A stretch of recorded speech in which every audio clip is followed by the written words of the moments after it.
आज के युग में कला और कलाकार दोनों ही समय के अनुसार बदलते जा रहे हैं। पुरानी कलाकारी आज सिर्फ तस्वीरों में ही देखने को मिलती है और जो कलाकार है वह भी संसाधनों की कमी के कारण अपनी कला को खत्म करने की कगार पर है। कुछ ऐसी ही कला से जुड़े व्यापार की हम बात कर रहे हैं। यह व्यापार इत्र नगरी से जुड़ा है, जो आज पूरी दुनिया में इत्र के व्यापार से मशहूर है। जी हाँ, हम बात कर रहे हैं कन्नौज इत्र नगरी की, जहां इत्र व्यापार से जुड़ा है इत्रदान का व्यापार। लेकिन आज समय के अनुसार इत्रदान की हस्तकला संसाधनों की कमी के कारण यह खत्म होने की कगार पर है। कारोबारी बताते हैं कि आज वे समस्याओं से जूझ रहे हैं और उनकी सुनने वाला कोई नहीं है। आपको बता दें कि इत्र नगरी कन्नौज अपने इत्र के व्यापार के लिए देश विदेश में मशहूर है। इत्र की खुशबू को चार चांद लगाने के लिए, उसके बेहतर रखरखाव के लिए कन्नौज के कटरा मोहल्ले में करीब एक ही परिवार के 12 से 15 घरों में इत्रदान बनाने का काम किया जाता है। यह इत्रदान देखने में सुंदर और लुभावने होते हैं। इनकी नक्काशी कारीगरी अपने हाथों से छेनी और हथौड़ों के साथ बेहतर डिजाइन बनाते हैं। इसके साथ ही इसमें पीतल के तार से सजावट कर चमकदार और खूबसूरत आकृति के साथ इनको तैयार किया जाता है। अंदर के हिस्से में मखमल का कपड़ा और शीशा लगाकर इत्र की शीशियों के रखने का स्थान बनाया जाता है, जिसमें लोग इत्र की शीशियों को रखकर इस खूबसूरत इत्रदान को भेंट यानी गिफ्ट देने के लिए उपयोग में लाते हैं। बदलते समय के साथ हस्तकला लुप्त होती जा रही है, क्योंकि अब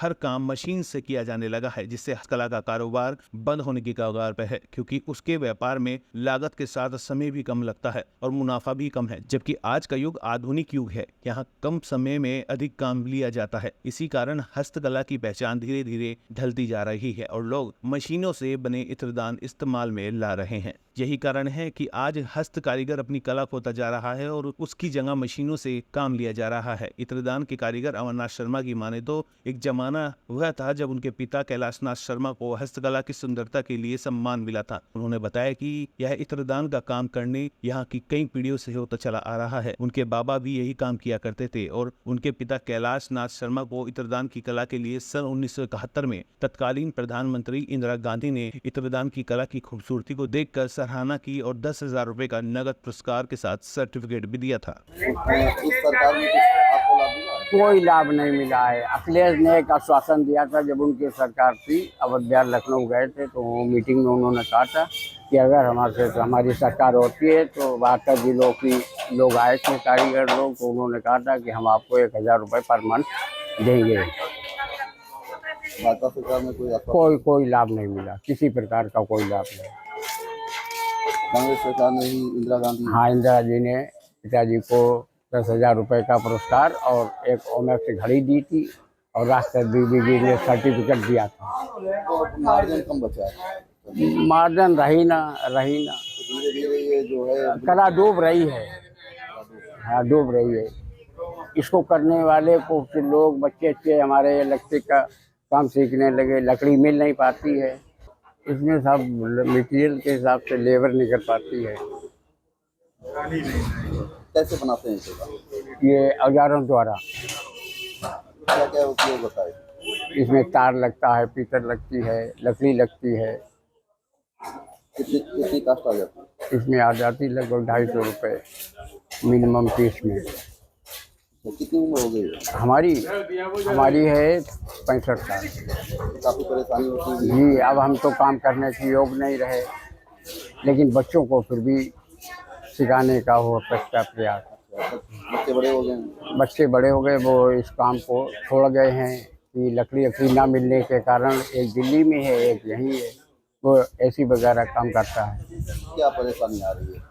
हमारे खर्चे की परेशानी आ रही है और जो हमारे भाई बहन वगैरह कर रहे हैं उनको लकड़ी नहीं मिल रही है। अगर लकड़ी कटती है, लोग कटाते हैं, तो वन विभाग वाले और सारे डिपार्टमेंट सबको चाहिए तो लकड़ी वो आके महंगी मिलती है। हाँ, गवर्नमेंट ने पुरस्कार दिया था।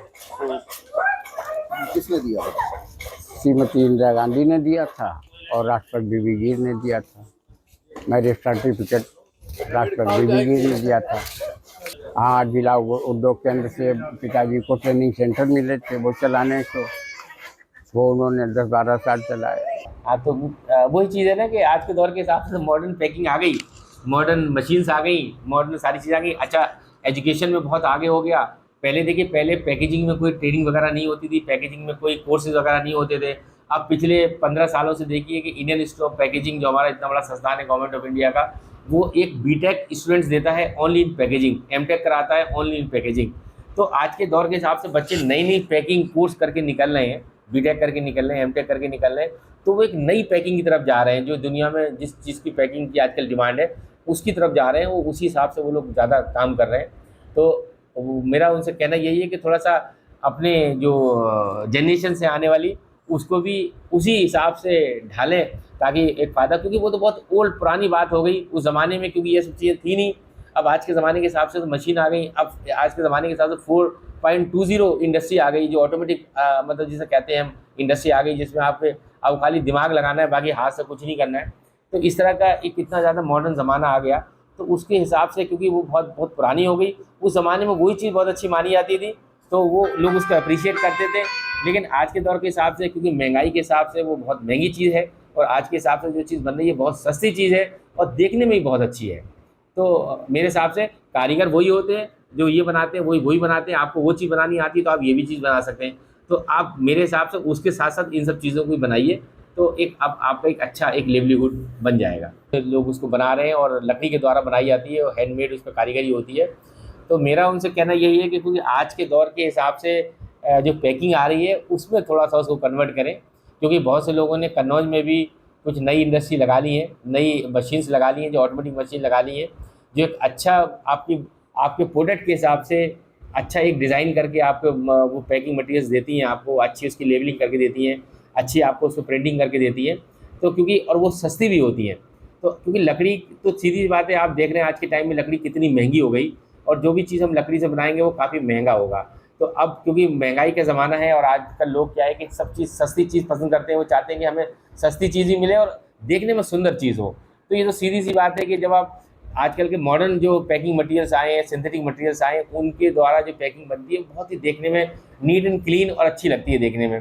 तो अब उसकी बेसिस पर अगर आप कहेंगे तो यही कह सकते हैं कि मेरा उनसे यही सजेशन है कि थोड़ा सा उस उद्योग को, अपने वाले जो उद्योग को आज के दौर के हिसाब से, उद्योग के हिसाब से उसको थोड़ा सा मतलब जोड़ के चलें, ताकि आपका वो भी काम चलता रहे और मॉडर्न जो काम है उससे जोड़ के चलेंगे तो आपको ज़्यादा एक फ़ायदा होगा। क्योंकि आप जब तक दुनिया में किस तरह की पैकिंग इस्तेमाल हो रही है उसके बारे में जानकारी नहीं हासिल करेंगे, तब तक आप एक मतलब अच्छे जगह पर नहीं पहुंच सकते।